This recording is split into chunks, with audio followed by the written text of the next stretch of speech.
North Korea restored the severed hotlines with the South on Monday, but it also urged Seoul to step up efforts to improve relations. North Korean leader Kim Jong-un opened the possibility of reactivating the hotlines last week.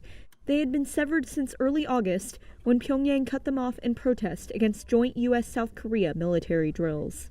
Kim also urged Seoul and Washington to drop their, quote, double standards over weapons development, and accused the U.S. of keeping up its hostile policy while also proposing denuclearization talks.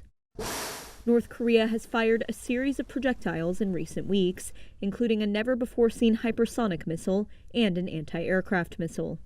Pyongyang maintains that these tests are meant to improve its self-defense just as others do. The launches highlight the isolated country's ongoing development of increasingly sophisticated weapons as denuclearization talks with the U.S. have stalled.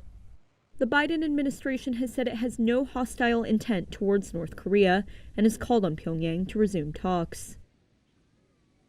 A blast at a mosque in Kabul killed several civilians Sunday as prayers were held for the recently deceased mother of a Taliban spokesman, Taliban officials said.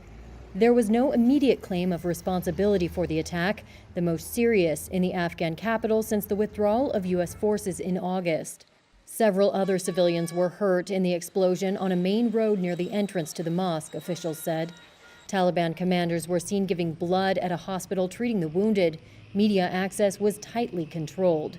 The attack underlined the mounting challenges facing the Taliban as they grapple to prevent a complete collapse of Afghanistan's war-battered economy, with millions threatened by famine as winter approaches.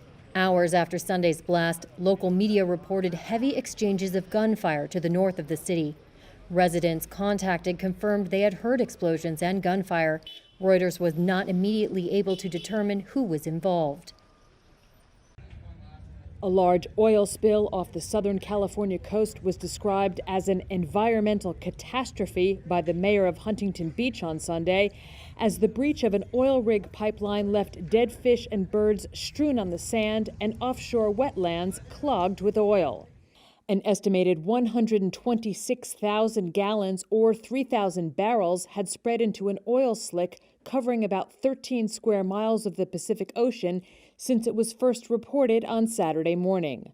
The beachside city, about 40 miles south of Los Angeles, was bearing the brunt of the spill. The spill was caused by a breach connected to the Ellie oil rig and stretched from the Huntington Beach Pier down to Newport Beach, a stretch of coast popular with surfers and sunbathers. The oil rig was operated by Beta Offshore, a California subsidiary of Houston-based Amplify Energy Corporation. Calls to Beta and Amplify went unanswered. Officials said they were investigating the cause of the spill and the type of oil involved.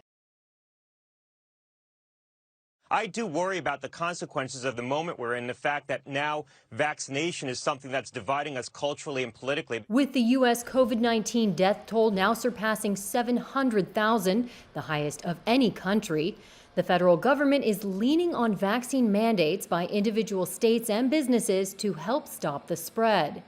Former Food and Drug Administration Chief Scott Gottlieb on CBS's Face the Nation Sunday said mandates at the local rather than federal level would help depoliticize the issue. I worry that going forward, we're going to see vaccination rates decline as this becomes more of a political football, and we see people, literally governors, running against vaccine and vaccine mandates in the next presidential cycle. That's going to be deleterious to the public health generally. New York and California are among the states that have required vaccinations for healthcare workers, with California also becoming the first state to mandate vaccines for school children, which could go into effect for kids 12 to 17 as early as January. Are you going to mandate it for school kids as well? No chance.